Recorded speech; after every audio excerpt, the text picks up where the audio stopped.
Bonjour et bienvenue sur notre chaîne YouTube du Nouveau Détective. Pour ma minute judiciaire, aujourd'hui, je vais vous parler d'un drame terrible. Une fois de plus, la folie des hommes a frappé, faisant plusieurs victimes.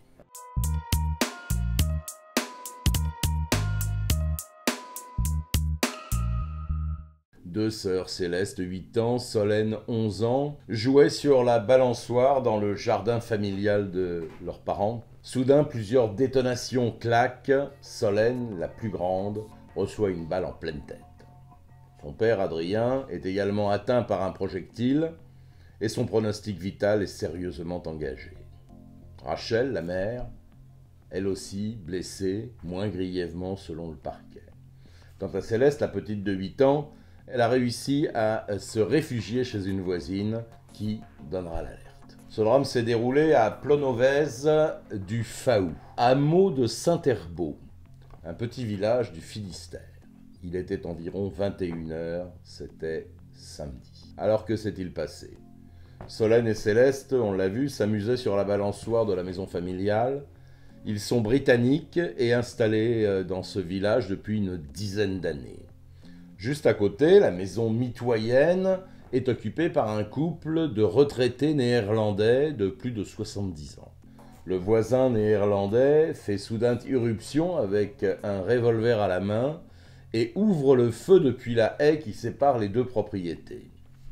Adrien et Rachel, le père et la mère, ainsi que Solène, la plus âgée des filles, sont touchés. La petite fille de 11 ans ne survivra pas à ses blessures. Adrien est dans un état critique. Rachel, la mère, devrait s'en sortir. Tout de suite après l'action criminelle, le voisin, le retraité de 71 ans, rentre chez lui avec son épouse et se barricade. Les gendarmes arrivent rapidement sur place. Ils établissent un périmètre de sécurité et entament les négociations, tentant de faire entendre raison aux forcenés. Mais il a fallu l'intervention du GIGN et d'un négociateur expérimenté pour que le retraité accepte de sortir de sa maison. Le bilan est lourd et malheureusement pas définitif. Le père de famille lutte encore et son pronostic vital n'est pas levé à l'heure où je publie cette chronique.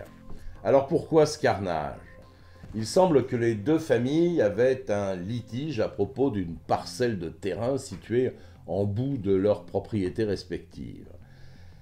Et ce terrain appartient à la famille britannique, qui a priori ne semblait pas vouloir le vendre à ce couple de retraités. L'affaire n'est pas d'hier, cela semble même remonter à de nombreuses années. Les deux familles se disputent à propos de cette parcelle de terrain.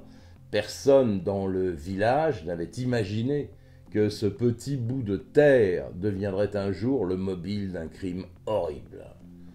On savait, disent plusieurs habitants, que le Néerlandais avait déjà menacé d'une arme Adrien, mais les choses en étaient restées là. Plusieurs témoins confirment que le Néerlandais avait le sang chaud, qu'il était colérique.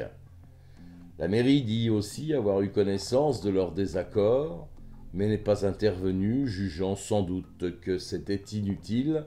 Une fois encore, dommage.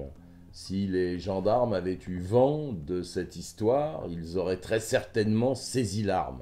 Le couple de Néerlandais est encore en garde à vue à l'heure où je publie cette chronique. Peu de suspense pour le tireur de 71 ans, il sera évidemment mis en examen pour meurtre ou assassinat et il sera sans aucun doute non plus placé en détention. En revanche, le sort judiciaire de sa femme, de sa compagne, est encore flou. Il semble qu'elle n'ait pas fait grand-chose pour empêcher ce drame. La garde à vue devrait permettre de connaître le degré de sa responsabilité dans le passage à l'acte de son mari. Affaire à suivre donc.